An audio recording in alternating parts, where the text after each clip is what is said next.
retrouve sur le stand d'Excel. Excel, c'est un groupe français qui est notamment spécialisé dans les drones, dans l'autonomisation des navires.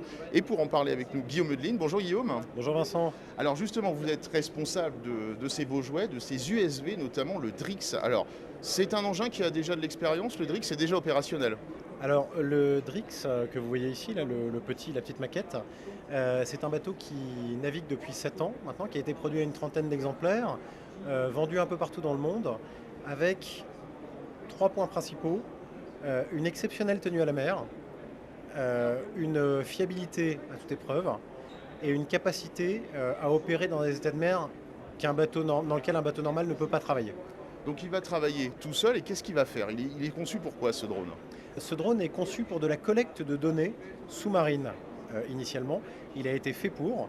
En fait, l'architecture navale qui a présidé à son design a été faite pour lui assurer un maximum de stabilité, ce qui fait que les capteurs installés à bord performent bien mieux que sur un bateau traditionnel avec une coque en V. Alors les capteurs, ils sont notamment donc situés dans ce qu'on appelle une gondole, hein, c'est de l'océanographie, de l'hydrographie, qui est située sous le navire, donc qui est déporté de la coque. Hein. Oui, absolument. Alors le but de cette architecture, c'est de mettre les capteurs dans une zone dans laquelle ils ne sont pas gênés par les bulles Oui. d'air créées par l'avancement du bateau en mer. Ou si les vous bruits voulez. du moteur, Ou les les bruits du vibrations. moteur, voilà, vraiment de donner un environnement qui soit le plus silencieux possible aux capteurs. Et ça, couplé à la stabilité, c'est ce qui donne les performances de la série Drix.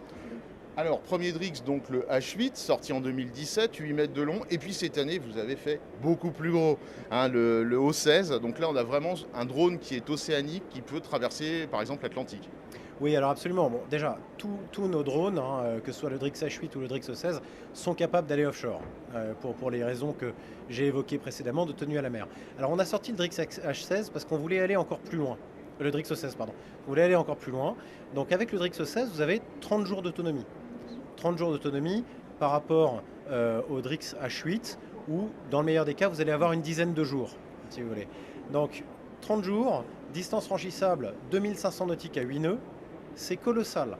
Dans le monde de l'autonomie, quand vous avez personne à bord, pour pouvoir traiter une défaillance, ce genre de choses, il faut avoir des redondances absolument partout. Et c'est vraiment le but du Drix O16. Donc c'est sa place donc justifie ça, mais il est quand même 2 fois plus gros, hein, que le premier. Il peut aussi avoir des capteurs beaucoup plus puissants, c'est-à-dire qu'on peut scanner les fonds les plus profonds finalement de la mer avec cet engin. On parle de full ocean depth, c'est-à-dire qu'on met les capteurs, on est capable d'intégrer à bord du Drix O16 les capteurs les plus puissants du marché aujourd'hui. Vous faites référence au sondeur multifaisceau, c'est un type de charge utile qu'on peut installer. Dans cette configuration, effectivement, on peut aller à plus de 10 000 mètres sous l'eau. Et comme il est grand, eh bien, vous avez pu faire une espèce de baie de mission à l'arrière, en tout cas, où on peut mettre d'autres engins qui sont déployés par le Drix lui-même, comme des robots sous-marins. Alors oui, c'est la grande différence par rapport au Drix H8. Alors, comme le Drix H8, il est containerisable et transportable partout dans le monde, sauf que pour le Drix H8, vous allez avoir besoin d'un container 40 pieds, pour le Drix O16 de 2 containers 40 pieds. Mais pourquoi? Parce qu'on est capable d'enlever le tronçon arrière, comme vous le disiez, c'est une sorte de baie de mission, et de le changer en fonction de la nature de la mission qui nous concerne. Donc là, actuellement, on est en train de construire un système de lancement et de récupération de ROV et de ROTV, ROTV poisson remorqué si vous préférez, et dans l'avenir, on va pouvoir déployer des AUV, alors pas des grands AUV, mais je dirais d'un diamètre maximum d'une vingtaine de centimètres. Alors, à l'origine, cet engin a été conçu pour le scientifique, mais il peut aussi avoir des applications militaires. En quoi c'est intéressant pour des marines de se doter de cet engin? Alors vous imaginez bien qu'un bateau fiable, avec une exceptionnelle tenue à la mer, un drone fiable, je devrais dire un drone, fiable avec une exceptionnelle tenue à la mer, très discret, très difficile à attraper au radar, avec une empreinte visuelle extrêmement faible et une empreinte infrarouge extrêmement faible, intéresse évidemment les marines. Alors, quand il s'agit de faire de la captation de données sous-marines, alors les spécialistes me pardonneront, mais aller chercher une baleine et aller chercher un sous-marin, ce sont deux choses qui sont envisageables en utilisant des plateformes à peu près similaires, en tout cas des principes à peu près similaires. C'est exactement ce que nous faisons avec ces drones-là.